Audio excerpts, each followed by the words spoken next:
Hello everyone.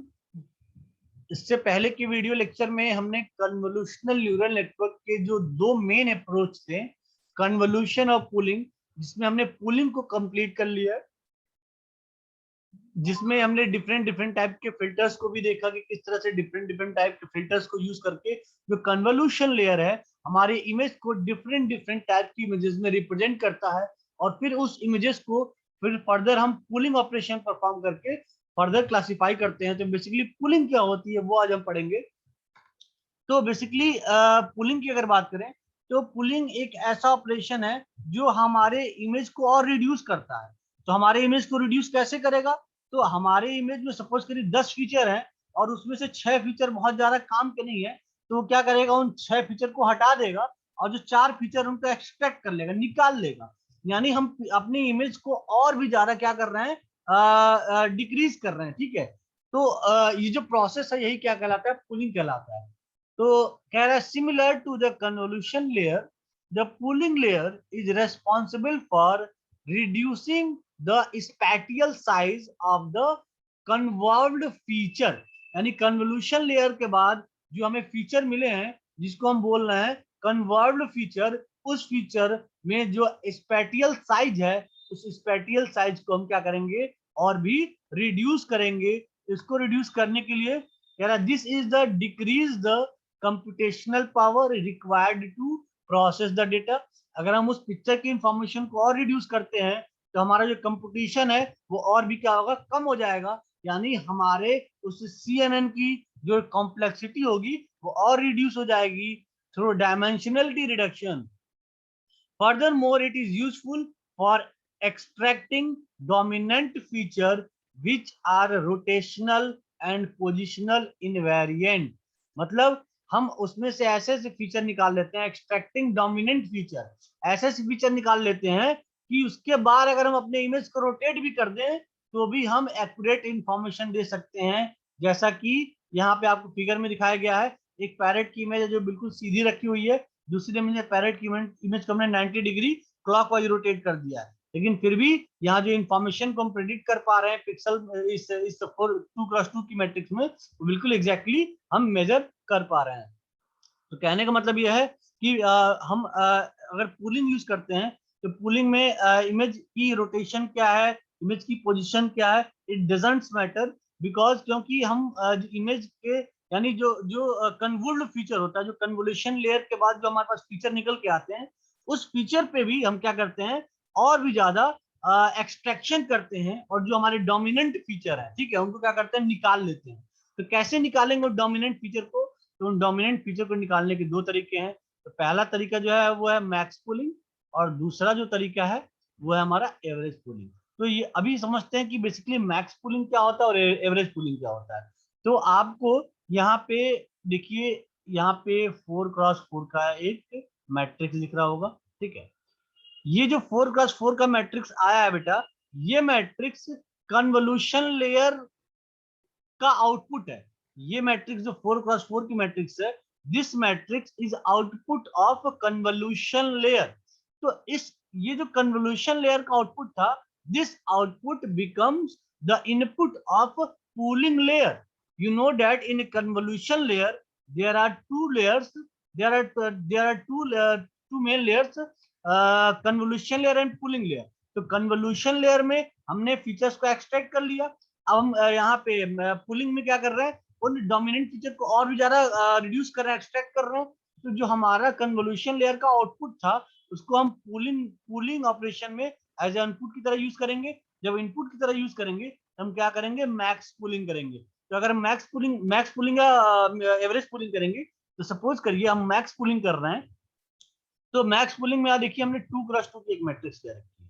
ठीक है, pooling purpose से ये 3x3 भी ले सकते हैं, लेकिन ये जो मैट्रिक्स का साइज होगा ये गिवन इनपुट की मैट्रिक्स की साइज से कम होगा, तभी जाके हम क्या करेंगे, उस इमेज की इंफॉर्मेशन को और रिड्यूस कर पाएंगे, उस इमेज को और छोटा कर पाएंगे। ठीक है।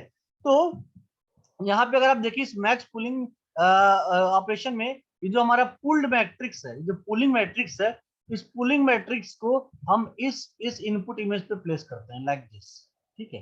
तो हमने इसको इस पे प्लेस किया तो 5, 34, 32 और 54 में जो मैक्स होगा, जो सबसे बड़ा होगा, उसको हम क्या करेंगे, एक्सट्रैक्ट कर लेंगे। ठीक है, तो हमने 54 को एक्सट्रैक्ट करके यहाँ इसमें लिख लिया। ठीक है, तो इससे पहले जब मैंने आपको कन्वोल्यूशन बताया था, मैंने बोला था कि कन्वोल्यूशन में सिर्फ एक ब्लॉक राइट शिफ्ट होते हैं, लेकिन यहाँ पे ऐसा नहीं करना है। जिन ब्लॉक्स को आपने कवर कर लिया उसको पूरा छोड़ दीजिए, नेक्स्ट ब्लॉक को आप कवर करिए, यानी अगली कवरिंग हम कहाँ से करेंगे, ये यहाँ से करेंगे, ये हमारी अगली कवरिंग होगी। ठीक है, तो अगली कवरिंग में कौन कौन से ब्लॉक आ रहे हैं, 78, 156, 221 एंड 221। तो इन चारों नंबर्स में जो सबसे मैक्सिमम है वो क्या है, 221, उसको हम यहाँ लिख लेंगे। नेक्स्ट हमारा है 0, 0, 59 एंड 253, तो इसमें जो मैक्स है वो क्या है, 253, उसको हमने यहाँ लिख लिया। नेक्स्ट ब्लॉक जो है हमारा 114, 119, 56 एंड 45, इसमें जो मैक्स वैल्यू है हमारी 119। तो इस कन्वोल्यूशन लेयर के आउटपुट को हमने क्या किया, इसमें से फीचर को और एक्सट्रैक्ट किया, इनमें जो मेन मेन फीचर थे उनको और निकाला, और उस पिक्चर की इंफॉर्मेशन को हमने और भी छोटा कर दिया। यानी जो पिक्चर की इंफॉर्मेशन हमारी 8x8 में थी, उसको हमने रिड्यूस करके 2x2 में कर दिया। यानी बहुत बड़ी पिक्चर को, जिसमें कई कई 100 पिक्सल थे, उन पिक्सल्स को हमने रिड्यूस किया। कैसे, by extracting the dominant feature, by extracting the main features. तो हमने इसके मेन फीचर्स को एक्सट्रैक्ट करके उसी इंफॉर्मेशन को और कॉम्पैक्ट फॉर्म में रिप्रेजेंट कर दिया। मतलब ये जो 2x2 की मैट्रिक्स है, ये मैट्रिक्स एग्जैक्टली ओरिजिनल पिक्चर की मैट्रिक्स को रिप्रेजेंट करती है। तो इस तरह से आप देख पा रहे हैं पूलिंग के थ्रू हम इस ओरिजिनल मैट्रिक्स को, यानी इस कन्वोल्ड मैट्रिक्स को हम और भी ज्यादा कंप्रेस कर पा रहे हैं।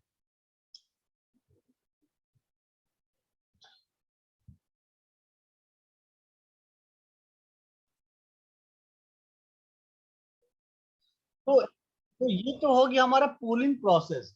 अब बेसिकली पूलिंग प्रोसेस देखिए दो तरह के होते हैं। There are two types of pooling.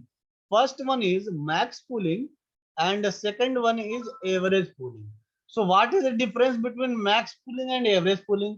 तो मैक्स पूलिंग में भी आपने देखा कि इस 2x2 की मैट्रिक्स को जब हमने इनपुट मैट्रिक्स को ओवरलैप कराया, जो मैक्सिमम वैल्यू आ रही थी उसको हम एक्सट्रैक्ट कर रहे थे। जैसे इसमें इसकी मैक्सिमम वैल्यू हमारी 5 है, इसकी मैक्सिमम वैल्यू हमारी 8 है, और इसकी मैक्सिमम वैल्यू हमारी 9 है, इसकी मैक्सिमम वैल्यू हमारी 7 है। तो जो पूलिंग लेयर का जो आउटपुट होगा वो ये होगा। ठीक है, अब चाहे हमारी पिक्चर ऐसी हो या ऐसी हो, ये मैटर नहीं करता, क्योंकि पिक्चर के अकॉर्डिंग हमारा जो पुलिंग लेयर का जो आउटपुट होगा वो भी पिक्चर के अकॉर्डिंग वो चेंज हो जाएगा। तो यही बेनिफिट है पुलिंग लेयर का कि it doesn't matter what is the orientation and position of the picture. Pooling layer can identify the output matrix according to the orientation of and position of the picture. तो अब ये तो हो गया हमारा max pooling. Average pooling में basically क्या होता है, एवरेज पुलिंग में जब हम उस पुलिंग मैट्रिक्स को कन्वोल्यूशन लेयर की आउटपुट मैट्रिक्स पे प्लेस करते हैं, लाइक दिस, जैसा कि अभी थोड़ी पहले मैंने बताया था। तो जो जो नंबर्स इसमें आ रहे हैं उन नंबर्स का हम क्या करेंगे, एवरेज लेंगे। जैसे कि यहाँ देखिए एग्जांपल के तौर पर बताया है कि पहला वाला 2x2 का ब्लॉक जिन जिन नंबर्स को कवर कर रहा है वो नंबर है 5, दिस इज 5। वो नंबर है 3, दिस इज 3। वो नंबर है 0 एंड दिस इज 0। और वो नंबर है 2, दिस इज 2। इन सबका हमने सम ले लिया और उसका एवरेज ले लिया, यानी सबको जोड़ दिया और चार नंबर थे तो 4 से डिवाइड कर दिया, तो जो आउटपुट निकल के आया वो आया हमारा 2.5। इसी तरह से हम सभी 2x2 पूल के लिए कर लेंगे, इसके लिए कर लेंगे, फिर इसके लिए कर लेंगे। ठीक है, फिर इसके लिए कर लेंगे। ठीक है, तो फाइनली जो पुलिंग लेयर का आउटपुट आएगा वो कुछ इस तरह से होगा। तो basically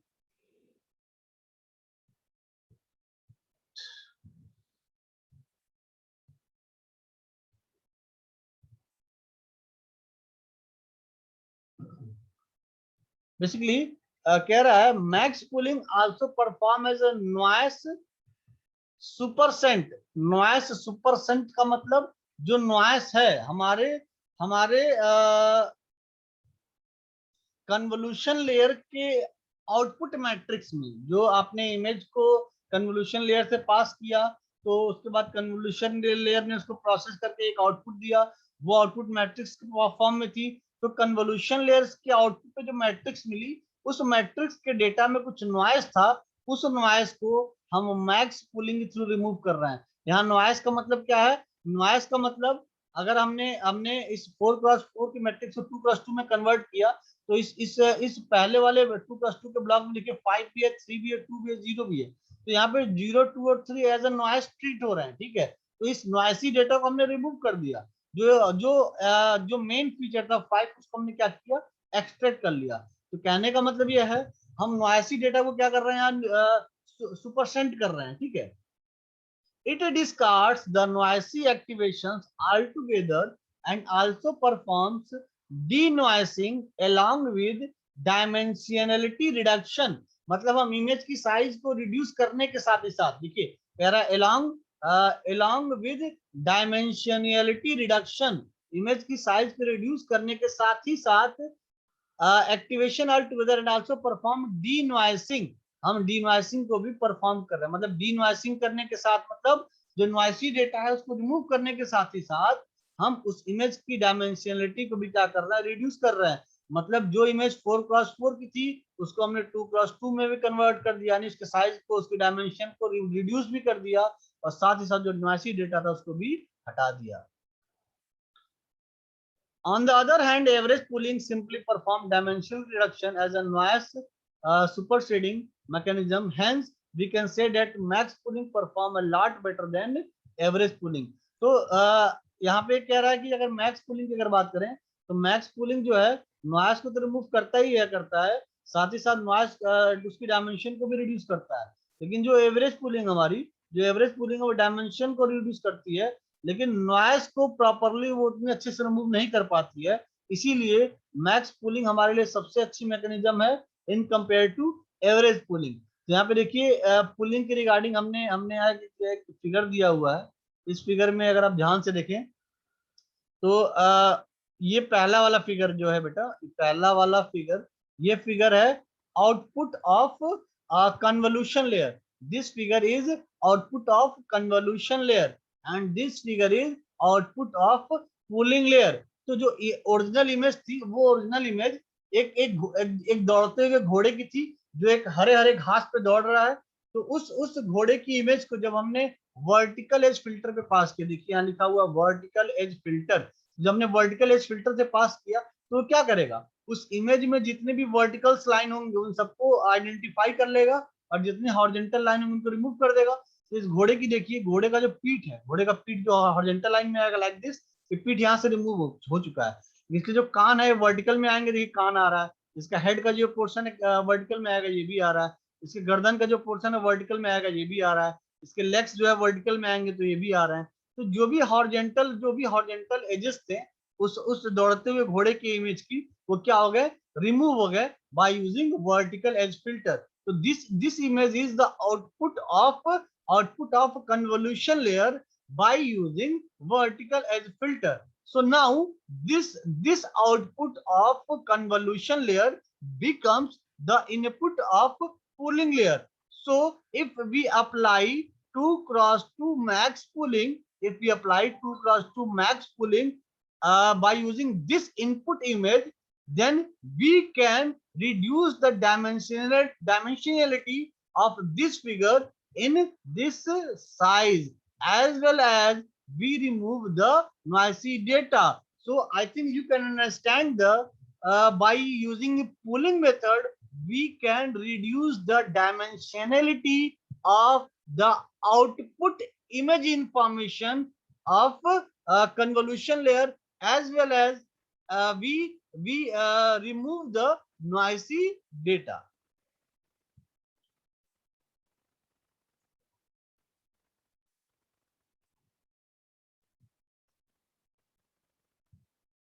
So we can see two things in the above figure.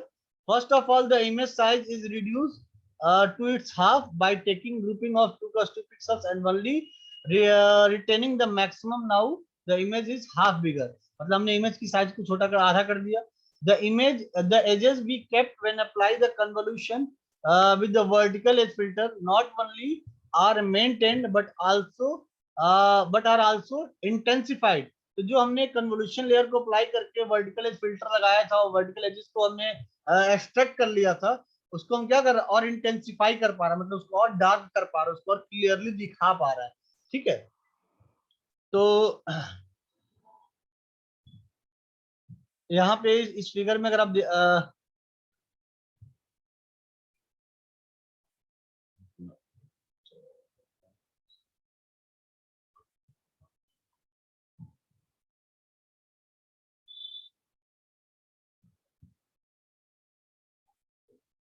तो अगर यहाँ पे एक फिगर मैंने दिया हुआ है, इस फिगर को अगर आप ध्यान से देखें, तो इस फिगर में देखिए ये हमारा एक मिनट, ये हमारा पहला कन्वोल्यूशन लेयर है, ये हमारा पहला मैक्स पूलिंग है। ठीक है, ये हमारा दूसरा कन्वोल्यूशन लेयर है, और ये हमारा दूसरा मैक्स पूलिंग है। तो हम यहाँ दो बार कन्वोल्यूशन ऑपरेशन चला रहे हैं, दो बार मैप पूलिंग ऑपरेशन चला रहे हैं, और इन दोनों ऑपरेशंस के बाद जो फाइनली आउटपुट आएगा वो फ्लैटन्ड आउटपुट होगा। फ्लैटन्ड आउटपुट मतलब जो हमारी इमेज की इंफॉर्मेशन 2x2 मैट्रिक्स के फॉर्म में थी, उसको हम कोशिश करेंगे अप्रोक्सीमेटली n×1 के फॉर्म में, मतलब उसकी उसकी उसकी उसकी जो वर्टिकल डायमेंशन है, उस वर्टिकल डायमेंशन को क्या कर रहा है, रिड्यूस कर रहा है। ठीक है, उसको फ्लैटन बना रहा है, फ्लैट बना रहा है। तो यहाँ पे देखिए हमारे पास जो इनपुट इनपुट इमेज थी, वो इनपुट इमेज कुछ इस तरह से थी। इस इनपुट इमेज के पिक्सल इंफॉर्मेशन को हमने कन्वोल्यूशन लेयर को पास किया लाइक दिस। ठीक है, जब इस कन्वोल्यूशन लेयर को पास किया, तो अगर आप ध्यान से देखिए तो इनपुट इमेज थी वो 28x28 की थी। ठीक है, और जो हम चैनल जो हम कर्नल यूज कर रहे हैं, यानी जो हम फिल्टर यूज कर रहे हैं, फिल्टर 5x5 का है। तो मैंने आपको बताया था जो फॉर्मूला होगा तो क्या होगा, n-f+1, तो 28-5+1, so 28-5 becomes 23, 23+1 24. So the new image you get from as a output from convolution layer is become 24x24। यानी इनिशियल जो इमेज थी वो 28x28 की थी, तो जब पहला कन्वोल्यूशन आपने अप्लाई किया तो 24x24 की हो गई। अब इस कन्वोल्यूशन लेयर के आउटपुट पे जब आप मैक्स पुलिंग अप्लाई करेंगे, और जो पुलिंग मैट्रिक्स है वो अगर 2x2 की है, तो आप यहाँ ध्यान से देखें, जो हमारा यहाँ आफ्टर पुलिंग ऑपरेशन जो जो इमेज की इंफॉर्मेशन मैट्रिक्स फॉर्म में आ रही है वो 12x12 हो गई है। यानी हमने जो मैट्रिक्स लिया है, पुलिंग मैट्रिक्स 2 का लिया है, यानी जो इनपुट की मैट्रिक्स थी वो जस्ट हाफ हो जाएगी। ठीक है, तो यहाँ पे देखिए 24x24 जो मैट्रिक्स है, ये इमेज की जो इन्फॉर्मेशन है वो 12x12 की में कन्वर्ट हो गई। यानी हमने पहली पुलिंग अप्लाई करके इस इमेज की इन्फॉर्मेशन को और कंप्रेस कर दिया। फिर अगेन क्या करेंगे, इस पुलिंग लेयर के आउटपुट को हम अगेन सेकंड कन्वोल्यूशन लेयर पे अप्लाई करेंगे, जो कि 5x5 का है। तो यहाँ पे जो इनपुट की इन्फॉर्मेशन है 12x12 की है, यानी n=12। एंड अब जो हम पुलिंग सॉरी अब जो हम कन्वोल्यूशन लेयर यूज कर रहे हैं वहाँ फिल्टर 5x5 का है, यानी कर्नल जो 5x5 का है। तो फॉर्मूला क्या होगा, n-f+1, तो 12-5+1, 12-5 बिकम 7, 7+1 8। तो आपके आपके कन्वोल्यूशन लेयर का जो आउटपुट आया, उस आउटपुट में जो इमेज की इंफॉर्मेशन थी वो हमने इसको 8x8 में रिप्रेजेंट कर दिया। अगेन इस कन्वोल्यूशन लेयर के आउटपुट को जब हमने मैक्स पुलिंग में इनपुट की तरह यूज किया, जहाँ पे हम जो जो पुलिंग मैट्रिक्स यूज कर रहे हैं वो 2x2 की है, तो अगेन ये 8x8 जो है हाफ हो जाएगा, तो क्या हो जाएगा, 4x4 हो जाएगा। तो अगर इस तरह से आप देखें तो जो ओरिजिनल इनपुट था हमारा 28x28 की पिक्सल से रिप्रेजेंट हो रहा था, यहाँ पे हमने उसी इंफॉर्मेशन को 4x4 की मैट्रिक्स से रिप्रेजेंट कर दिया। यानी इमेज में लिखा हुआ है 2, और हमने उसी 2 को जो कि इनिशियली 28x28 पिक्सल से रिप्रेजेंटेड था, उसको हमने 4x4 के पिक्सल से रिप्रेजेंट कर दिया।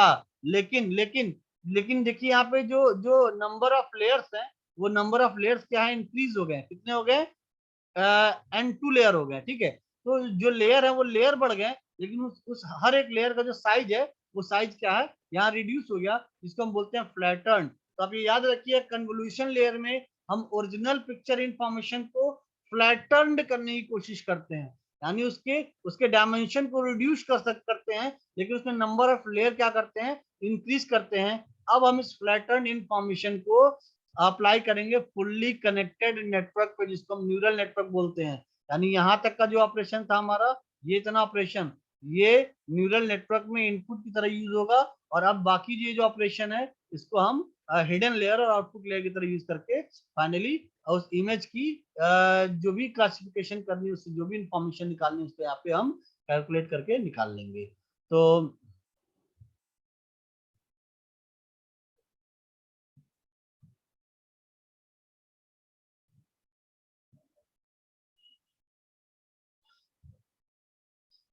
कन्वोल्यूशन लेयर की बात करें तो कन्वोल्यूशन न्यूरल नेटवर्क की अगर बात करें तो convolutional neural network different different problems के लिए कई तरह के बनाए गए हैं।